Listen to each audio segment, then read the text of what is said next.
안녕하세요. 미래를 설계하라 경제잡학사전 고혜림입니다. 5월의 거래일도 마지막까지 끝이 났습니다. 이제 6월을 앞두고 있는데요. 오늘 하루도 두 분의 아나운서와 함께 경제 이야기 하면서 마무리를 해보도록 하겠습니다. 오늘은 신예직 김은경 아나운서와 함께합니다. 안녕하세요. 안녕하세요. 네, 간밤 미국 증시 먼저 분위기 살펴보고 넘어가도록 하겠습니다.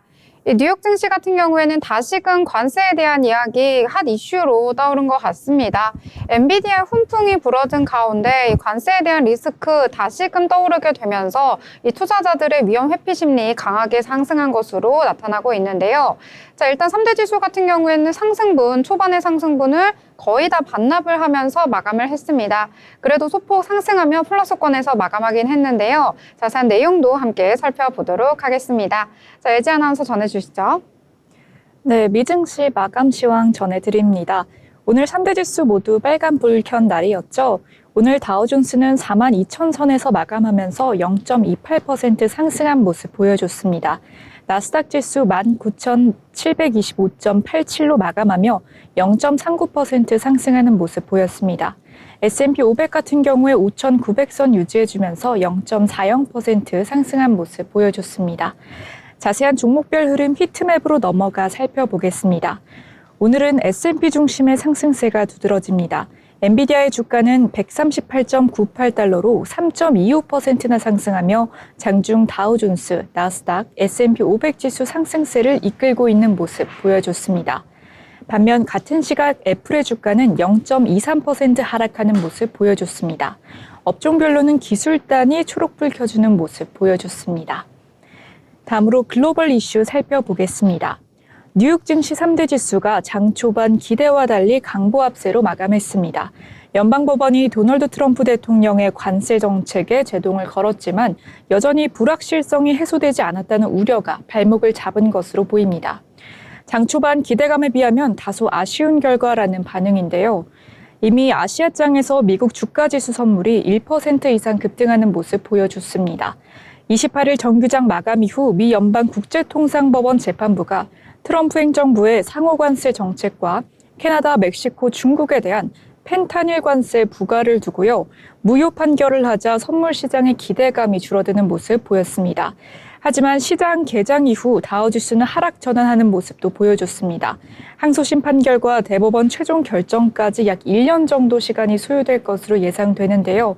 그만큼 트럼프 대통령과 연방국제통상법원 간의 대결 구도는 시간 싸움으로 들어간 셈인 것으로 분석되고 있습니다. 다음 소식입니다. 미국 증시 전문가들은 연말 S&P 500 지수를 5,900으로 전망하고 있다는 소식입니다. 미국 주식시장 전문가들이 올해 말 S&P 지수가 5,900으로 마무리할 것으로 분석을 해줬는데요. 로이터 통신은 주식시장 전문가 51명을 대상으로 한 선물조사 결과 연말 S&P 500 전망치가 5,900으로 집계됐다고 밝혔습니다. 이는 지난 2월 조사 때의 6,500보다는 크게 낮아진 수치인데요. 이날 S&P 500은 5,888.55로 장 마치는 모습도 보여줬습니다. 남은 기간 동안 S&P 500이 제자리 걸음을 할 것이라는 전망이 보여지고 있습니다. 트럼프 관세가 기업 실적을 누를 수 있다는 견해가 반영되었는데요. 5명은 소폭 감소, 2명은 대폭 증가를 예상하고 있습니다. 관세는 결국 일종의 세금이라면서 미국 소비자와 기업, 국제 생산자와 기업이 그 부담을 나눠지게 됩니다. 관세가 실적에 영향을 줄 것이라고 전문가는 분석했습니다. 다음 소식입니다.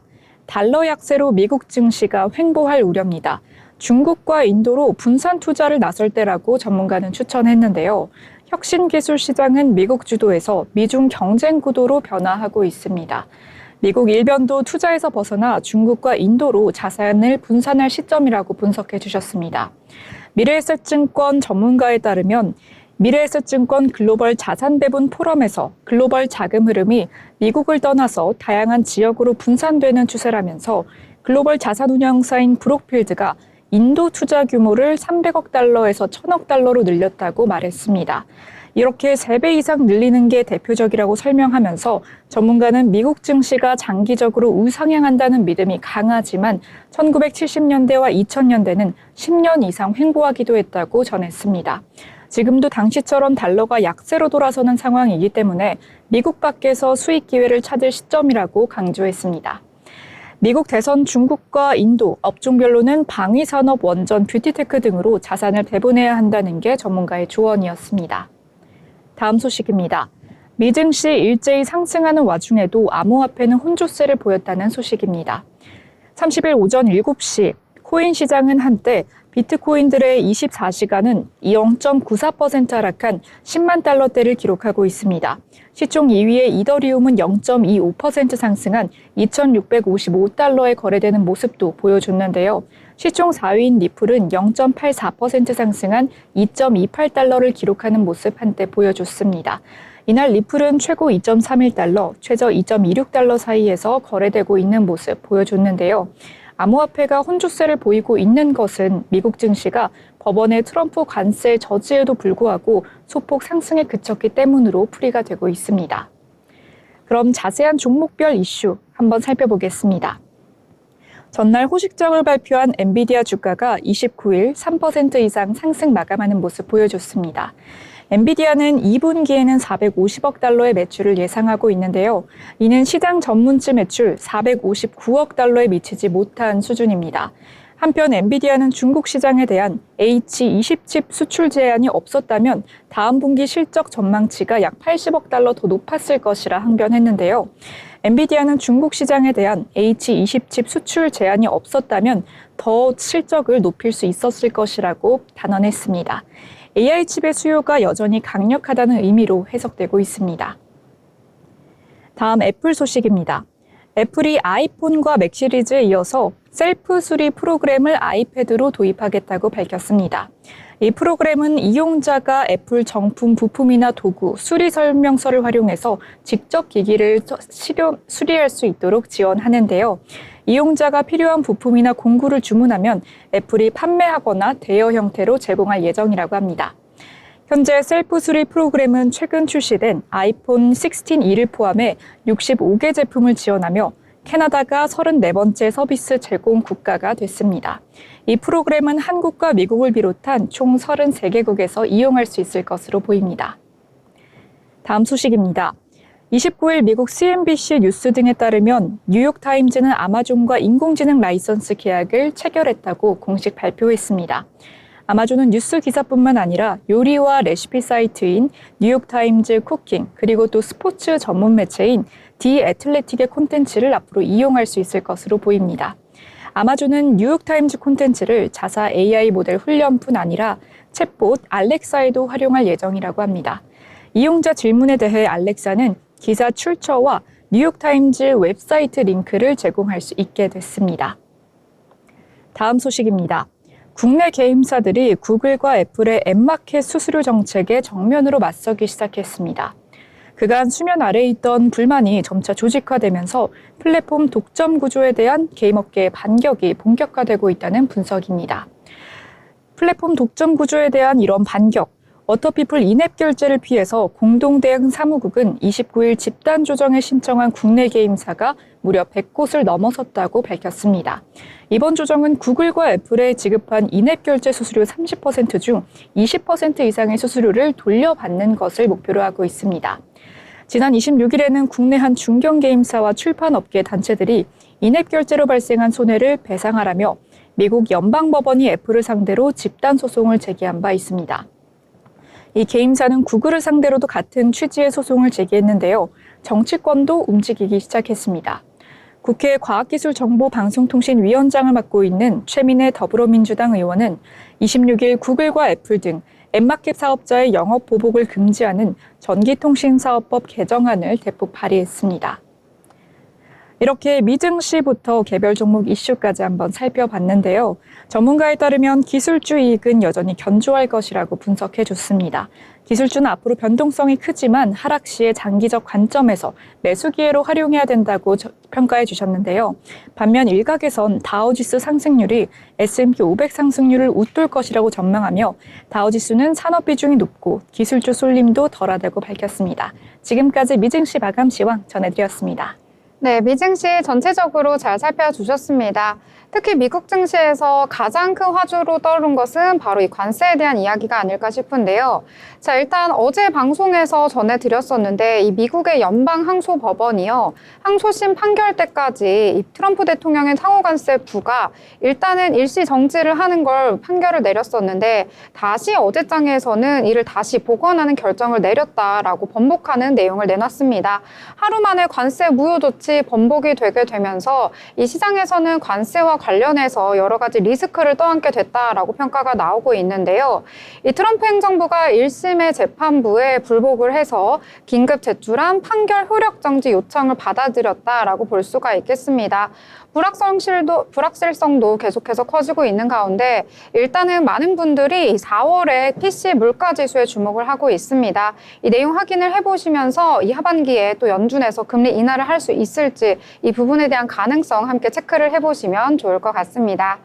자, 그러면 이번에는 저희 기업에 대해서 알아볼 시간인데요. 은경 아나운서와 함께 알아보도록 하겠습니다. 알아두면 쓸데있는 기업 사전. 이번에는 지멘스입니다. 지멘스는 독일을 대표하는 세계적인 종합 기술 기업으로 1847년 베르너 폰 지멘스 월레에 의해 설립되었습니다. 본사는 독일의 메넨과 베를린에 있으며 산업 자동화, 디지털 인프라, 헬스케어, 모빌리티, 그리고 에너지 분야까지 폭넓은 사업 영역을 아우르고 있는데요. 1170년이 넘은 오랜 역사를 가진 이 기업은 유럽 산업 혁신의 중심에 있었고 오늘날까지도 기술을 통한 삶의 재향상이라는 철학 아래 전 세계 산업의 디지털 전환을 이끄는 핵심 기업 중 하나로 꼽히고 있습니다. 현재 지멘스의 주요 사업은 크게 4가지로 분류가 되고 있는데요. 첫 번째는 디지털 인더스트리로 스마트 팩토리와 자동화, 공정 제어, 센서 및 소프트웨어 기반의 산업, 디지털화 기술을 제공하고 있습니다. 이 부문은 특히 제조업의 자동화와 데이터 기반 운영을 돕는 데 중점을 두면서 지멘스의 IoT 플랫폼인 마인드스피어를 통해 공장과 기기에서 발생하는 데이터를 분석하고 최적화하는 솔루션을 제공하고 있는데요. 이 플랫폼은 클라우드를 기반으로 작동을 하고 있고요. 인공지능과 머신지능 기술을 결합해서 생산성을 극대화하는 데 기여하고 있습니다. 두 번째는 스마트 인프라 부문이 있습니다. 이 분야에서는 건물과 도시 전체의 전력 관리, 에너지 효율화, 스마트 빌딩 및 전기 배전 시스템 등을 다루며 지속 가능한 도시 개발 초점에 맞추고 있습니다. 단순한 전기 설비를 넘어서 건물 내부의 공조 시스템과 에너지 흐름을 센서와 인공지능을 통해 자동으로 조절하는 통합 솔루션을 제공하고 있습니다. 세 번째는 모빌리티 부문으로 철도 차량, 신호 시스템, 전동차, 고속열차 등 교통 관련 시스템과 시스템을 제공하고 있는데요.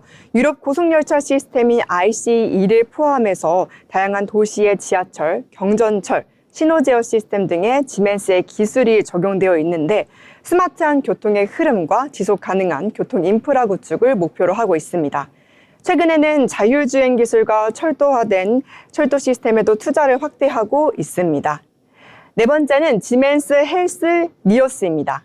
이 부분은 MRI, CT, 초음파 장비 등 의료 영상 장비와 체외 진단 기술을 제공하고 있으며 전 세계 병원과 진단기관에서 널리 사용이 되고 있는데요. 특히 팬데믹 이후로 디지털 헬스케어와 원격 진단, AI 기반 진단 보조 시스템에 대한 수요가 증가하면서 이 부문은 지멘스 전체 매출에서도 중요한 축으로 자리를 잡고 있습니다.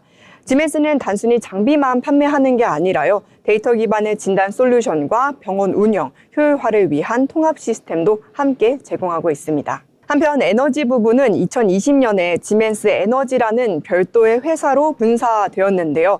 이 기업은 전통적인 발전소용 가스터빈부터 풍력터빈, 그리드 인프라까지 아우르며 글로벌 에너지 전환의 핵심 기업으로도 성장하고 있습니다. 글로벌적으로는 190여 개 국가에 지사를 두고 있으며 전 세계 직원 수는 약 30만 명에 달하고 있습니다. 각 지역의 경제 상황과 산업 구조에 맞춰 맞춤형 솔루션을 제공하고 현지 정부 및 대기업과 협력해서 대형 프로젝트를 진행하고 있습니다. 한국에도 1950년대 말에 처음 진출했고요. 현재 시먼스 리미티드 코리아라는 이름으로 철도 신호 시스템, 스마트 공장 자동화 솔루션, 의료 장비, 전력 관리 시스템 등 다양한 분야에서 사업을 펼치고 있습니다. 국내 대기업들과의 협력을 통해서 스마트 팩토리, 친환경 인프라 구축 등에도 참여하고 있습니다. 지멘스는 전통적인 제조 기업의 이미지를 넘어서 디지털과 지속 가능성을 기반으로 한 기술 중심의 글로벌 혁신 기업으로 자리 잡아가고 있는데요. 앞으로도 스마트 산업과 헬스케어, 에너지 전환 분야에서도 중요한 역할을 해나갈 것으로 기대되고 있습니다. 지금까지 기업 소식이었습니다.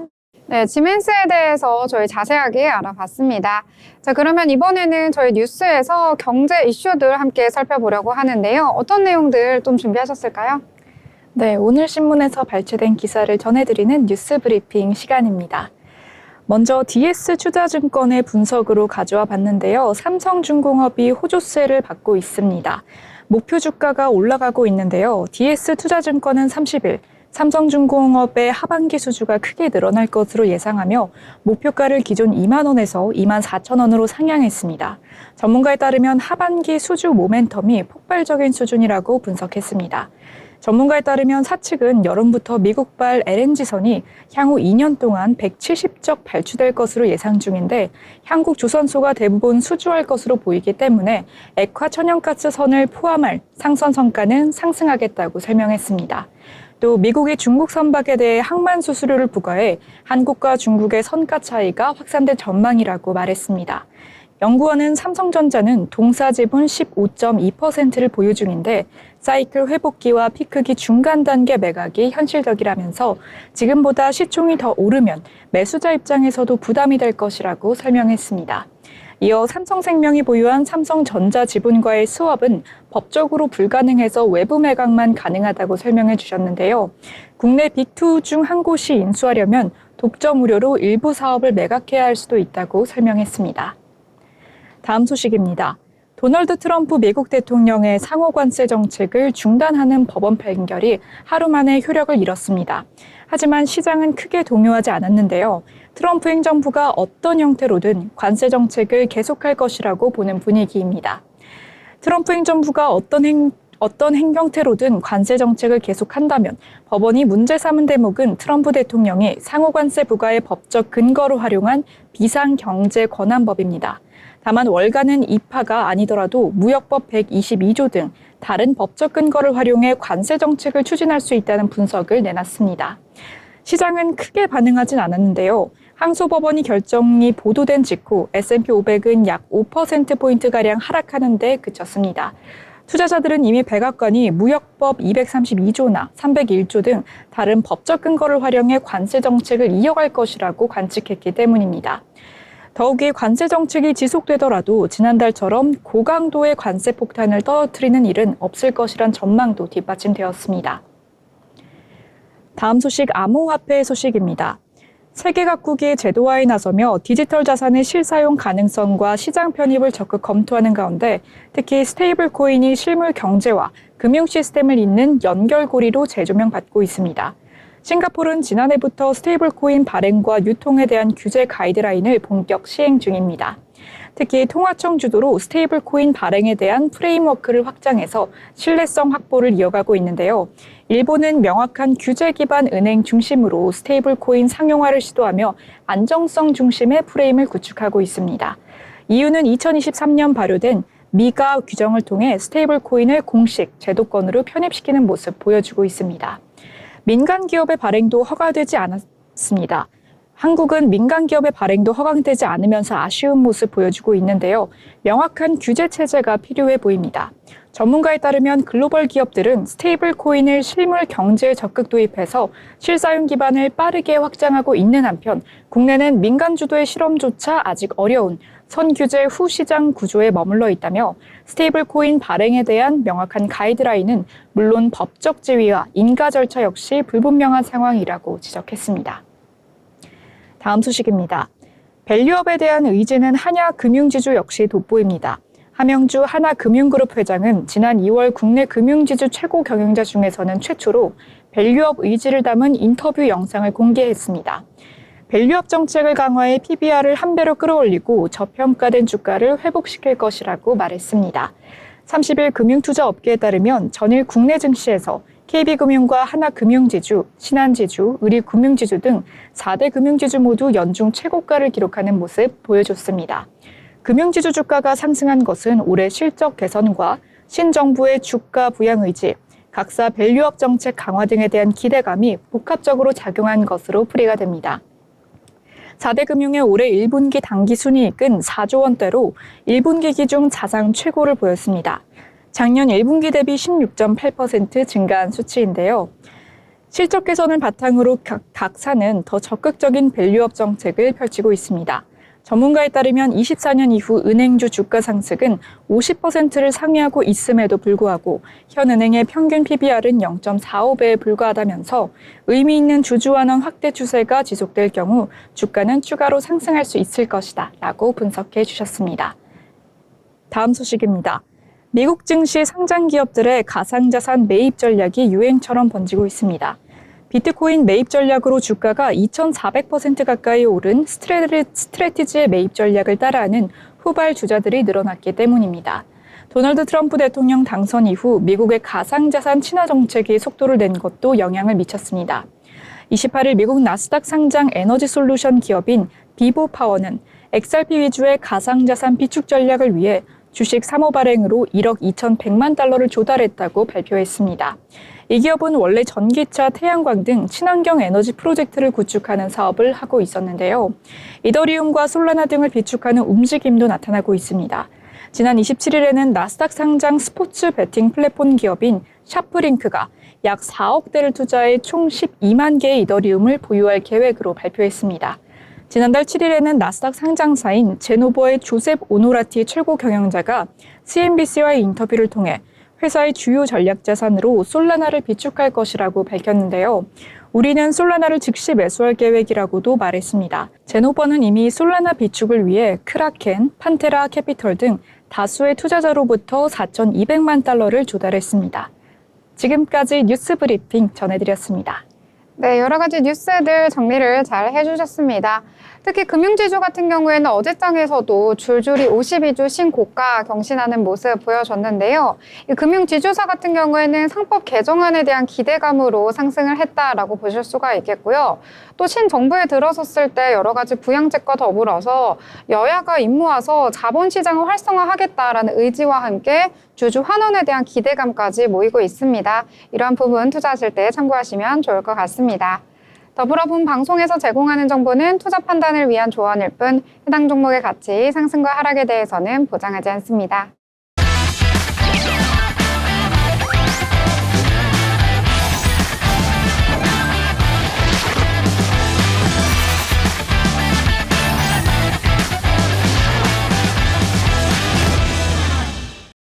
네, 이번 시간은 돈을 잘 벌고 싶은 고수가 되고 싶은 아나운서들이 모여서 경제 이야기, 주식 이야기 함께 나눠보도록 하겠습니다. 자, 먼저 국내 증시 한번 체크를 하고 넘어가려고 하는데요. 이 연고점까지 경신을 했던 어제장과는 다르게 오늘은 힘이 쭉 빠진 듯한 모습 보여줬습니다. 이 차익 실현 매물이 쏟아진 건지 오늘은 특히 외국인들의 출하량도 굉장히 많았는데요. 자세한 지수 분위기도 살펴보도록 하겠습니다.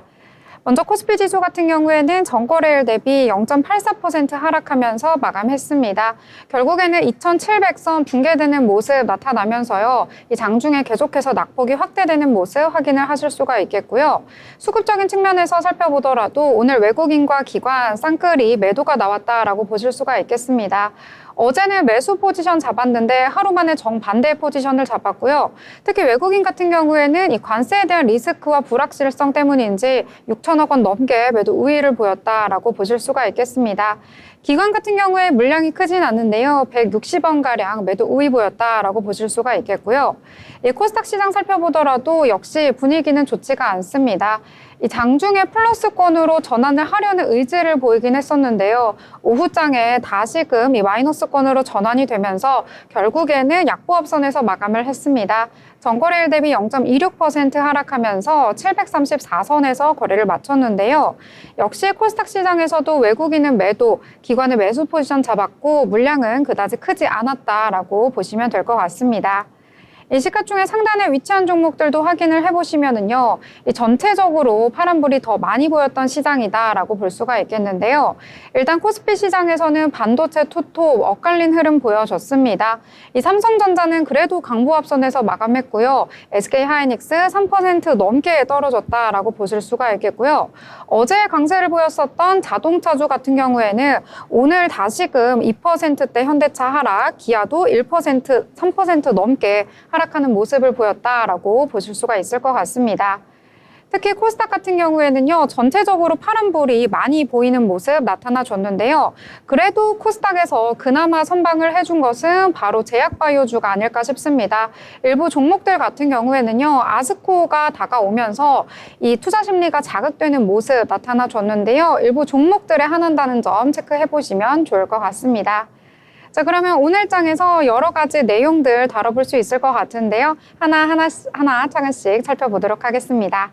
자, 그럼 예지 아나운서 어떤 내용부터 살펴볼까요? 네, 오늘 특징주 한번 살펴보도록 하겠습니다. 먼저 가져온 특징주는 바로 롯데지주입니다. 롯데지주가 정책 수혜에 상한가를 찍고 상승세 지속하는 모습 보여주고 있습니다. 이날 상승세를 주도한 것은 정책 수혜 기대주였는데요. 여야 모두 자본시장 활성화 의지를 보이면서 증권주가 대표적인 수혜주로 떠올랐고 상상인 증권이 상한가에 마감했습니다. 미래에셋증권과 유진투자증권도 각각 23%, 16%대 상승하는 모습 보여줬습니다. 이와 함께 자사주 소각 등 주주 환원 정책 강화 기대감이 반영되면서 전일에 이어 지주사들의 주가가 뛰었습니다. 롯데지주는 상한가를 기록했고요. 롯데지주, HD현대, 하나 등이 10% 이상 주가가 뛰는 모습 보여줬습니다. 이경민 대신증권연구원은 전날에 이어 주주 환원 정책을 통한 밸류 정상화 기대감이 지속이 되면서 외국인과 기관이 동시 순매수를 이어갔다며 코스피는 연고점을 갱신했다고 말했습니다. 증권가에서는 연말까지 코스피가 3,000선에 도달할 수 있을 걸로 보고 있습니다. 롯데지주는 롯데그룹의 지주회사인 롯데지주의 우선주로 의결권은 없지만 배당 우선권이 있는 주식입니다. 2025년 5월 30일 이재명 더불어민주당 대선 후보의 코스피 5,000시대 실현 공약 발표로 인해 지주사 저평가 해소 정책 기대감이 부각되면서 상한가를 기록하는 모습 보여줬습니다. 이러한 정치 테마주는 주의가 필요한데요. 오늘 롯데지주 좋은 상승 흐름 가져갔습니다. 시가는 41,150원으로 시작해 고가는 18%대 찍는 모습 보여줬고요. 종가는 7% 상승하며 41,100원에 마무리하는 모습 보여줬습니다. 네, 롯데지주 우선주 같은 경우에는 어제는 상한가 터치했었는데요. 오늘 같은 경우에는 윗꼬리 달고 내려왔다라고 보시면 될 것 같습니다. 자, 이번에 또 다른 내용들 함께 이야기 나눠보려고 하는데요. 이 오늘 장에서 상한가 터치한 종목 또 한번 이야기를 해보려고 합니다. 바로 한국 BNC인데요. 이번에는 이 제약바이오 쪽에서 중국 쪽에 새로운 호재가 있어서 오늘 장에서 부각이 된 것으로 풀이가 되고 있습니다.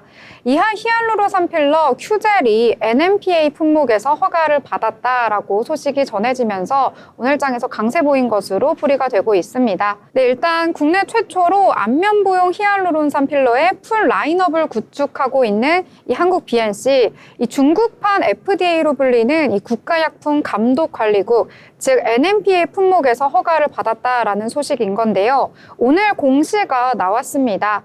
이 한국 BNC의 히알루로산 보톡스 제품명 큐젤 리도카인이 NMPA에서 판매 승인을 받았기 때문에 이제 중국 쪽으로 판매를 할 수 있게 되었다라는 건데요. 이 업계 최초로 굵은 주름용 제품인 큐젤 맥스, 큐젤 울트라, 큐젤 스트롱과 또 얇은 주름용 제품인 큐젤 S, 큐젤 아쿠아 등 총 5종의 풀 라인업을 구축했다라고 전해졌습니다. 이 강력한 보습 능력도 가지고 있고요. 또 생체 적합성을 가지고 있어서 피하 조직에다가 주입을 하게 되면은 미용 효과뿐만 아니라 볼륨 증가 같은 여러 가지 효과를 볼 수 있다라고 전해졌는데요. 이 중국에서 미용 주사제 산업은 비교적 늦게 시작을 하긴 했는데 굉장히 성장 속도는 빠르다라고 전해졌습니다. 특히 2021년기 이후에 주요 기업들이 신제품을 출시하고 있고요. 또 중국의 이런 여러 가지 다수의 주사제 원료를 승인하는 모습도 나타나고 있어서요. 이 주사제 의료 미용 시장 같은 경우에는 미국 쪽과 다르게 이제 중국 쪽에서도 더 크게 성장할 수 있다라는 것이 시장의 평가다라고 볼 수가 있겠습니다. 이 중국 쪽의 시장 같은 경우에는 연평균 성장률 무려 30%에 달한다라고 전해졌는데요. 이 같은 소식 속에서 오늘 중국 보톡스 시장에 본격적으로 진입을 할 수도 있다라는 투자자들의 기대 심리와 함께 매수세 강하게 쏠린 것으로 보이는데요. 오늘 장에서는 상한가 보이면서 마무리했다라고 정리를 해보도록 하겠습니다. 자, 이번엔 또 다른 종목과 테마 이야기해보려고 하는데요. 이번에는 어떤 내용일까요? 네, 정책 호재에 힘입어서 에너지 관련 종목들이 상승세를 보이고 있습니다. 제가 가져온 종목은 HD 현대에너지솔루션인데요. 오늘 좋은 상승세 보여줬습니다. 최근 조기 대선 국면에서 재생에너지 확대 공약이 나오면서 관련 종목이 주목받으며 HD 현대에너지솔루션 주가가 상승한 것으로 보입니다. 이재명 더불어민주당 후보는 앞서 재생에너지 관련 산업을 신속하게 키워야 한다고 말했고, 기후 에너지부를 신설해 탄소 중립 산업을 새 성장 동력으로 육성하겠다고 밝히기도 했습니다. HD 에너지솔루션은 HD 현대그룹 계열의 태양광 전문 기업입니다. 태양광 모듈과 시스템 솔루션을 개발 및 제조하면서 신재생 에너지 시장에 주력하고 있습니다. 고효율 태양광 모듈 기술을 기반으로 국내외 프로젝트에 활발히 참가하고 있는데요. ESS 및 스마트 에너지 솔루션으로 사업 영역을 확장 중입니다. 친환경 에너지 전환에 기여하며 지속 가능한 성장을 추구하는 기업입니다. 이 같은 소식에 현대에너지솔루션도 상승세 보였는데요. 시가는 41,200원으로 출발해서 고가는 무려 20%대 찍는 모습 보여줬습니다. 종가는 41,100원으로 마무리하는 모습 보였습니다.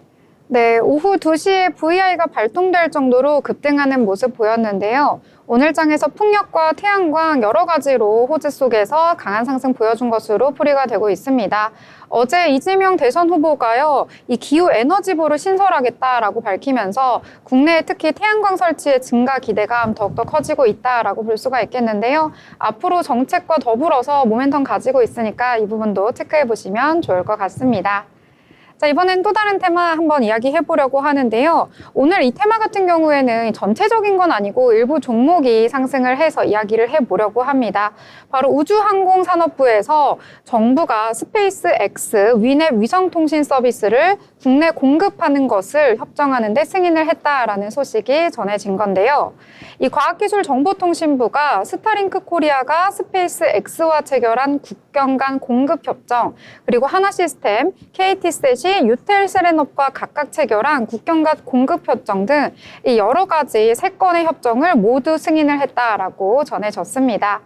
자, 일단 과기정통부는요, 이 법에 따라서 서비스의 안정적인 제공 가능성, 또 국내 통신 시장의 경쟁에 미치는 영향, 그리고 이용자 보호에 관한 상황 등 여러 가지를 종합적으로 심사를 해서 이 3건의 국경 간 공급 협정을 모두 승인했다라고 밝혀졌는데요. 일단은 이 결과에 따라서 전파법을 따른다고 합니다. 각 사업자의 서비스에 이용되는 이용자용 안테나에 대해서 적합성 평가가 진행될 예정이다라고 밝혔는데요. 이 같은 소식 속에서 LK사면 같은 경우엔 오늘 장에서 부각이 되면서 21%대까지 오르기도 했습니다. 이 스페이스 X와 협력한 이력이 부각이 되기도 했고요. 또 위상 스타트업 텔레픽스와 함께 AI를 기반으로 해서 영상 항법 시스템을 공동 개발을 했는데요.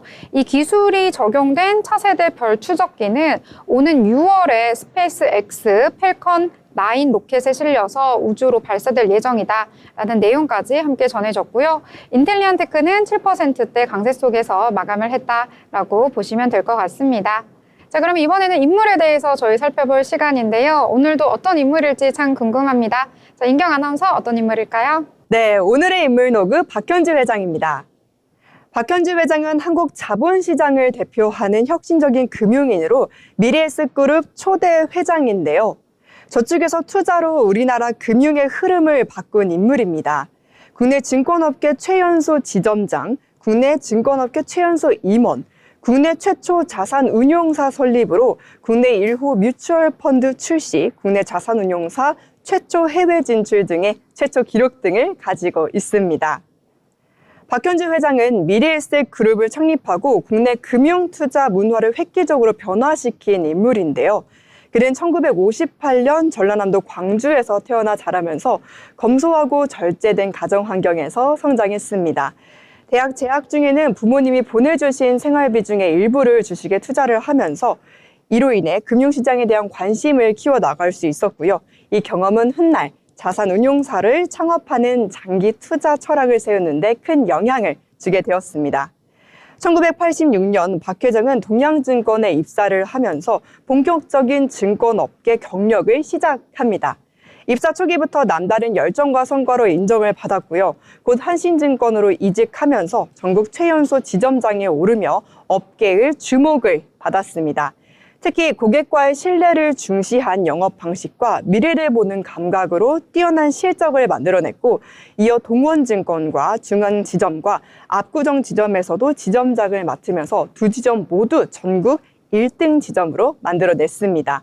그의 업무 방식은 당시로서는 이례적으로 고객 맞춤형과 정기적 자산 관리를 중심으로 이루어졌는데요. 이는 후일 미래에셋 투자 철학으로 이어지게 됩니다. 1997년 그는 기존의 증권회사 방식의 한계를 느끼게 됐고 스스로 창업을 결심하게 되었습니다. 그해 외환 위기로 한국 금융시장이 요동치던 시기였지만 그는 오히려 그 상황을 기회로 보고 미래에셋 캐피탈을 시작으로 독립금융그룹의 기틀을 세웠습니다. 이어 1998년에는 미래에셋 자산운용을 설립하고 국내 최초의 뮤추얼 펀드 상품인 박현주 1호 펀드를 선보이며 한국 자산운용업의 장을 새롭게 열었습니다. 당시 한국에서는 대부분의 투자자들이 직접 주식 매매에만 익숙해졌고 간접 투자나 펀드 운용에 대한 인식이 거의 없었는데 박 회장은 이러한 시장의 공백을 정확하게 읽고 전문가에게 맡기는 투자 문화를 도입을 하면서 국내 투자 문화의 근본적인 바뀌는 데 성공했습니다. 2000년에는 증권사인 미래에셋 증권을 설립하며 종합금융그룹 체제를 완성했고요. 같은 해에는 사재 75억 원을 들여 미래에셋 박현주 재단을 설립했습니다.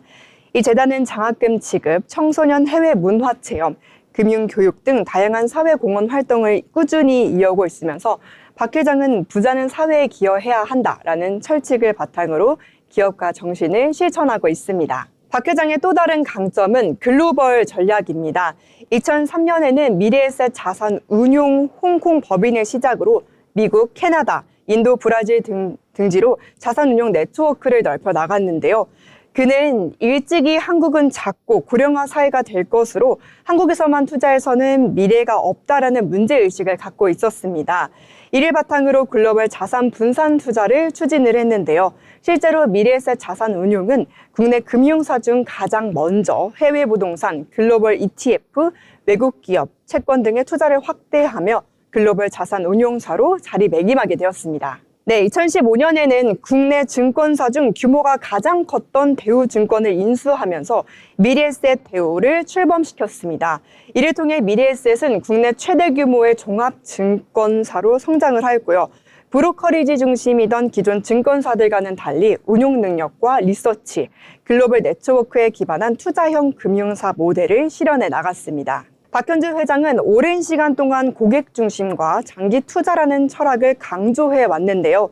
그는 단기 수익에 연연하지 않고 시간과 신뢰를 통해서 자산을 키워나가야 한다고 강조했습니다. 또한 경영에 있어서는 세습보다는 전문 경영인 체제를 강조하면서 자녀에게 그룹 경영권을 물려주지 않겠다고 공언한 몇 안 되는 창업자이기도 합니다. 이런 면에서 그는 단순한 기업가를 넘어서 철학이 있는 금융가로 평가받고 있습니다.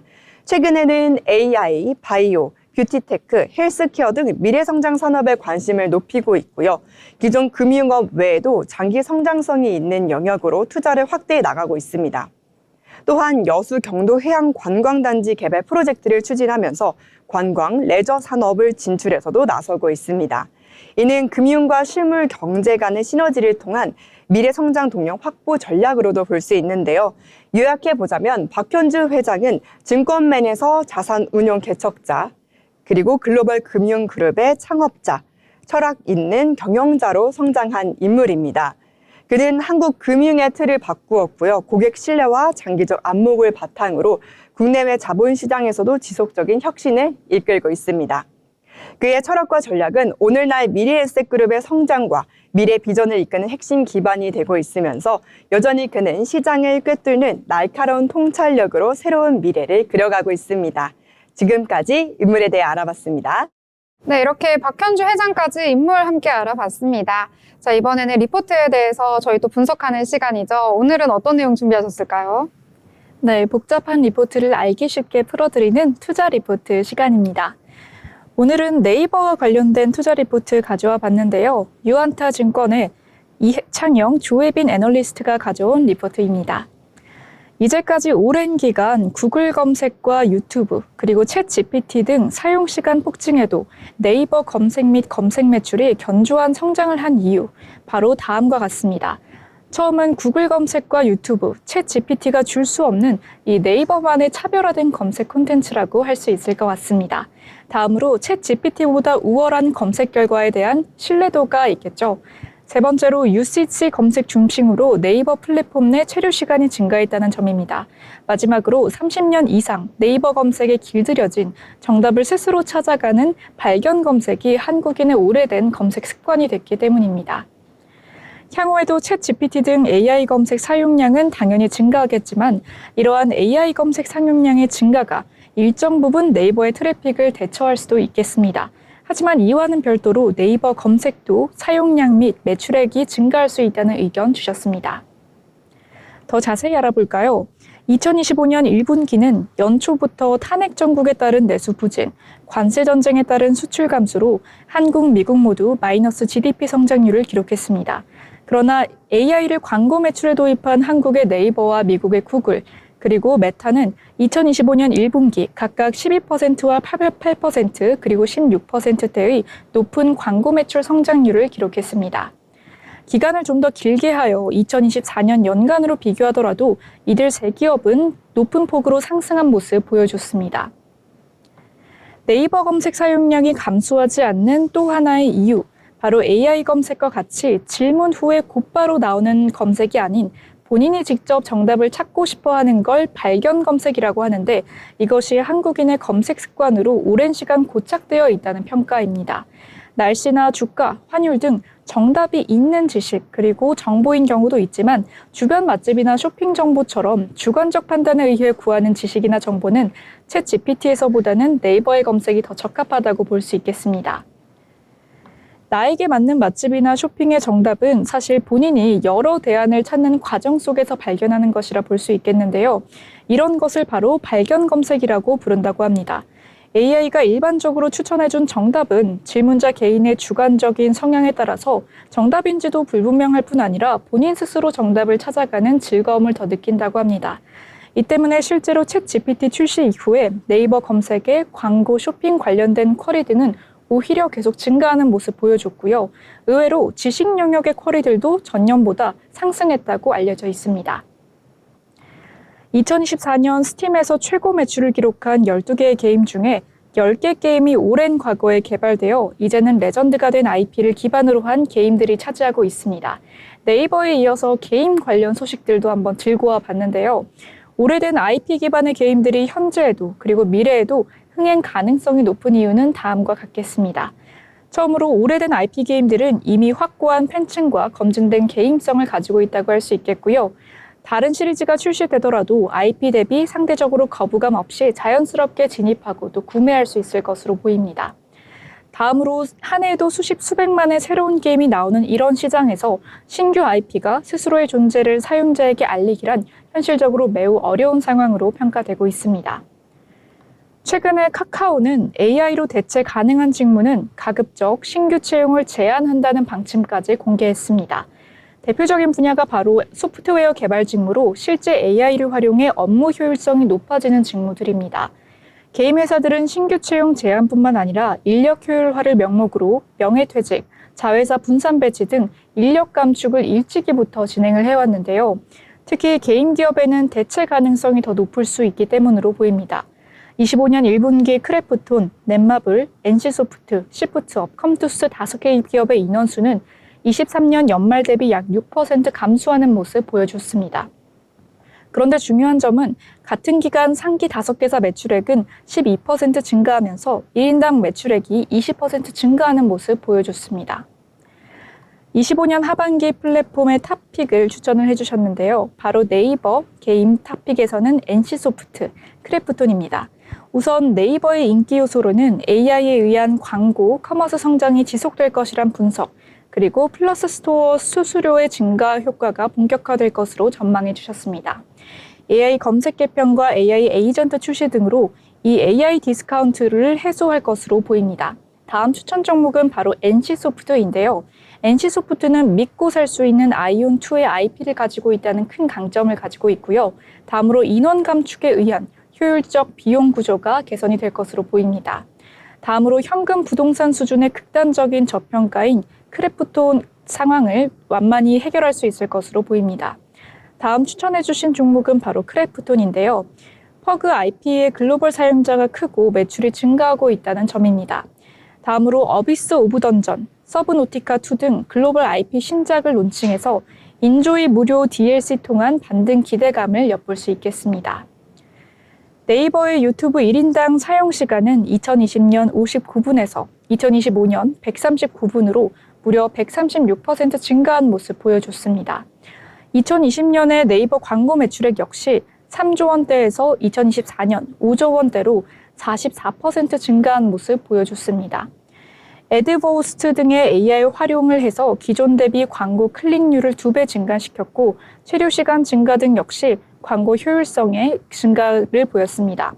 이에 따라 광고 성수기인 2분기 및 하반기에 견조한 성장이 예고가 되고 있습니다. 수수료율이 약 1% 증가된 플러스 스토어 거래액 증가에 대한 매출 이익 및 증가를 보여주고 있습니다. NC소프트 같은 경우에 2024년 스팀 최고 매출 게임 12개 중에 카운터 스트라이크, 콜 오브 듀티 등 오래된 IP에 기반한 게임이 무려 10개가 있습니다. 따라서 좋은 호재 소식이 예상이 되고요. 신규 IP 게임 흥행을 월등히 앞서고 있습니다. 크래프톤 같은 경우에 신작 흥행 여부에 따른 주가 변동성이 큰 상황에서 동사와 같이 기존 게임의 글로벌 IP 확장에 따른 실적 안정성을 보여주고 있습니다. 업계 최다의 추가적인 글로벌 IP 성공 가능성으로 실적 및 밸류에이션 리레이팅을 기대해 볼 수 있다는 의견 주셨습니다. 네, 지금까지 네이버와 다양한 IT 기업들에 대한 리포트 가져와 봤는데요. 지금까지 리포트 분석 시간이었습니다. 네, 리포트 자세하게 함께 알아봤습니다. 더불어본 방송에서 제공하는 정보는 투자 판단을 위한 조언일 뿐 해당 종목의 가치, 상승과 하락에 대해서는 보장하지 않습니다.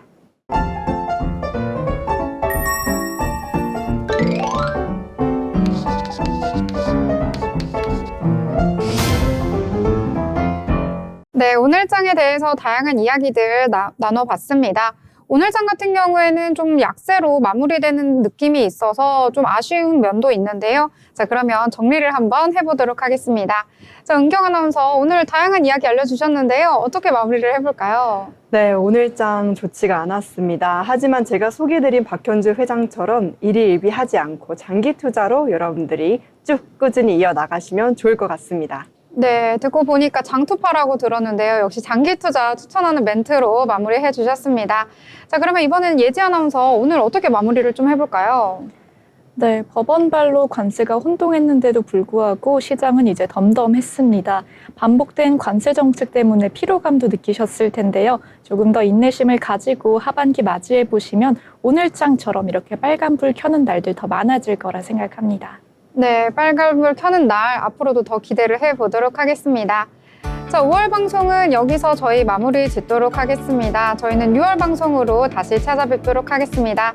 주말 잘 보내시고요. 다음 주 월요일에 찾아뵙도록 하겠습니다. 시청해주신 여러분 고맙습니다.